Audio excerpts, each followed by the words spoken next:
If you are still worried that Donald Trump will be able to successfully block the Epstein files from being made public in their whole, I want you to remember one thing.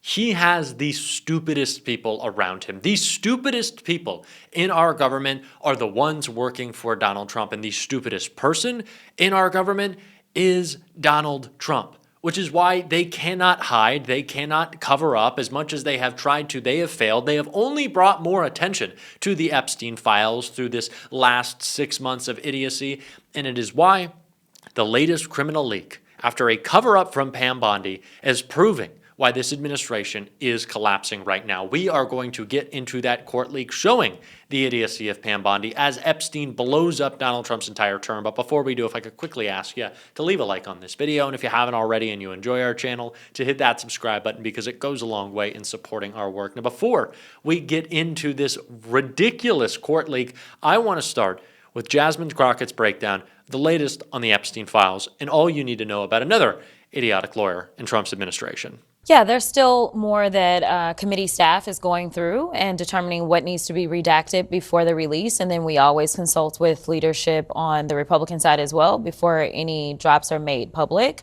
And I fully anticipate that we will receive more, at least from the estate of Epstein. It does not seem like the Department of Justice has really been inclined to actually participate, which is one reason that we're talking about this discharge petition and talking about this vote. It's because we need something with a little bit more fire behind it to hopefully get the Department of Justice to finally start to cooperate.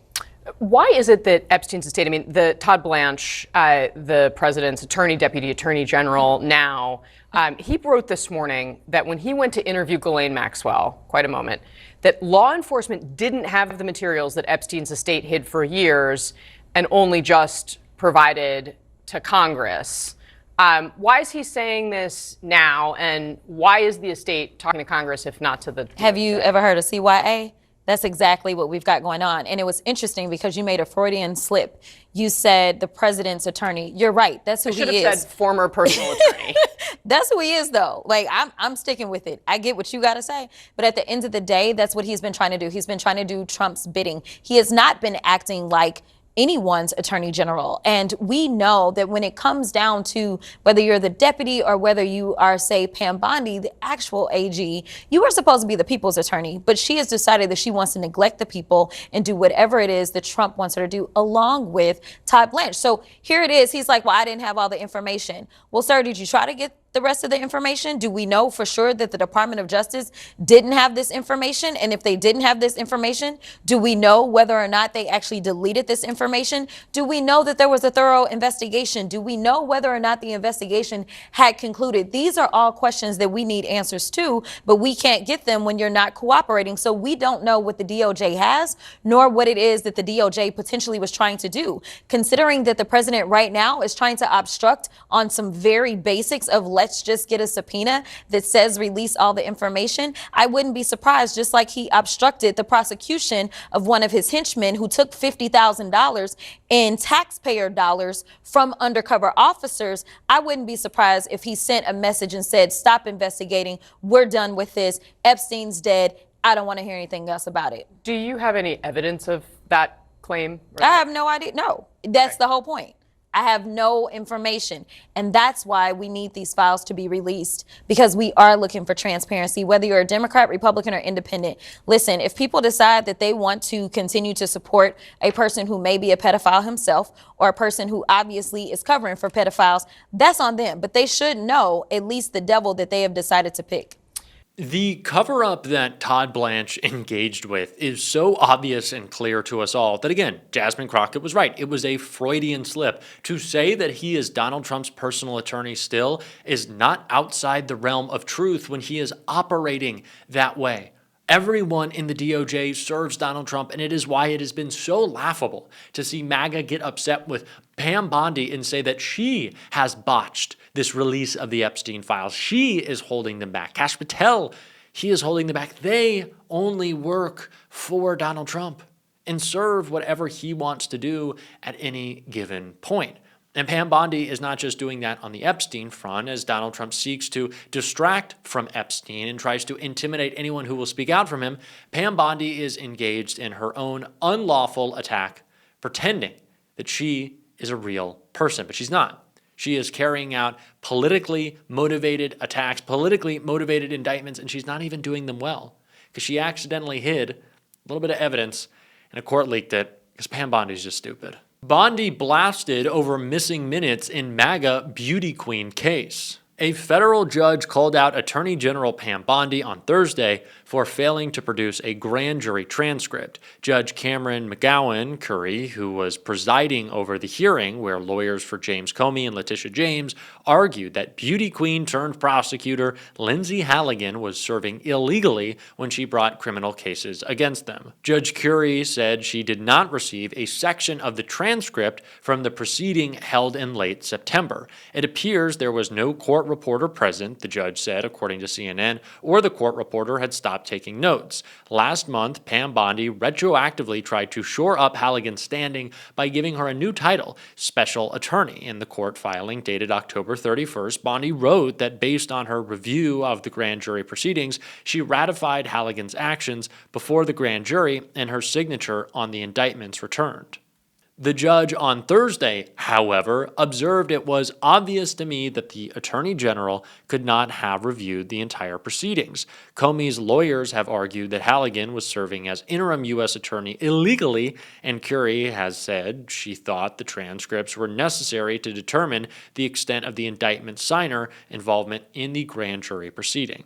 If Curry decides Halligan, 36, was serving illegally, it could be a fatal blow for the case she brought against two of Donald Trump's biggest perceived political foes. They've called for the cases to be dismissed because Halligan's appointment to serve as interim U.S. attorney violates the law. U.S. attorneys are supposed to be appointed by the president and confirmed by the Senate.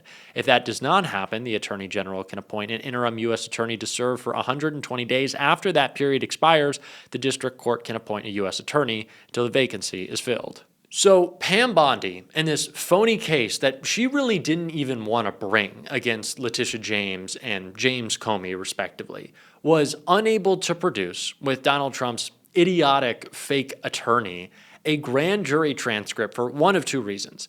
Either she was hiding that evidence because, again, these are such phony cases that she doesn't want anything seen by the public or this judge, or because Donald Trump's, again, fake attorney, Lindsay Halligan, is this idiotic numbskull, this Nimrod, who doesn't know how to do the job and is already fucking up the case. Because these are the people in Donald Trump's administration, unable to produce or, I guess, not hide evidence because they have none. In these cases, they have no evidence. And so Pam Bondi is just hiding it all. I guess Halligan is just hiding it all, hoping that no one sees. It was much like the Epstein case, just trying to hide it all. These are incompetent people working in an incompetent administration, and it just goes to show that their focus, while not very, tight, their focus doesn't mean a lot because they can't really get anything done. But what they are focused on is serving Donald Trump and going after his political enemies. And what is Donald Trump doing? He is trying to escape any blowback from the Epstein files while he parties it up at Mar-a-Lago with his seafood towers and his women in martini glasses and just all the nonsense that has surrounded this administration that has done nothing to make your life easier or my life easier or anyone's life easier. It has just made it all more annoying. And while there is so much depravity in this Epstein case, it has also just been an emotional drain to watch these people who are void of any real emotion or care or empathy for anyone try to justify what we have seen take place over the last couple of months. It was Megyn Kelly today, who can't lose her job anymore, and I guess MAGA is going to continue to listen to her podcast for whatever reason, but who said that, well, if Donald Trump was involved with Epstein, it seemed like a lot of the girls that he was with were only 15 years old. They weren't that young. So maybe it wasn't that bad by Trump. Are you fucking kidding me? How disgusting do you have to be to say, well, at 15 years old, It's not that bad. It could have been worse. They could have been 10 or 8. What is wrong with these people? What is the world of cope that they are living in where they are justifying the actions of Donald Trump with like the most depraved alternatives? They're just saying, well, Trump wasn't that involved. Or to say that, after these girls turned 18, then maybe Donald Trump got involved. Women who had been groomed and abused? Oh, Donald Trump was only defiling those people. It's not that bad. It is sick. It is truly sick.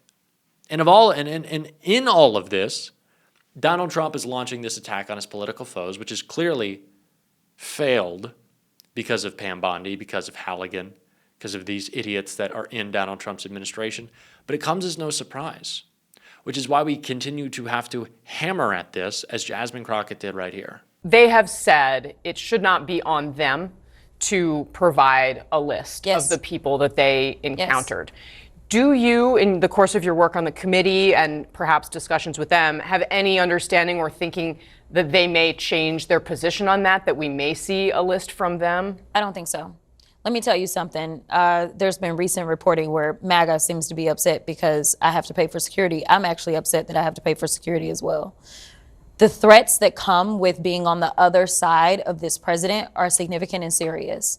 And so when you have a list of women and they are the ones that are making these claims, for anybody that doesn't want to believe the truth, then they will start to go after them. They will start to threaten their families.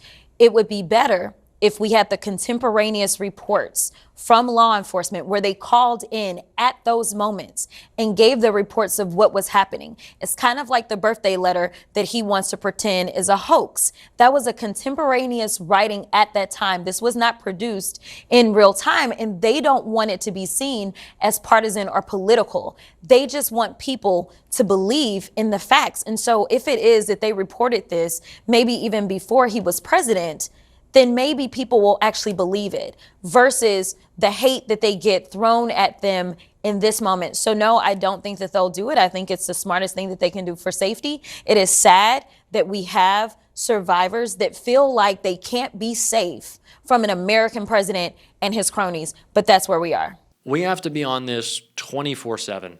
This is all we should be talking about. Of course, Donald Trump's economy is collapsing. His tariffs are illegal. We cannot forget about the continued ICE raids ravaging communities. But right now, Epstein all the time. He is terrified of it. He is hiding away. He is running from press. We are going to continue to call it out. If you want to support that, as always, you can hit that subscribe button. Leave a like on this video if you stuck around to the end. Drop a blue heart in the comments. Keep on fighting, y'all. Don't let them silence you. Until next time, I'll see you soon.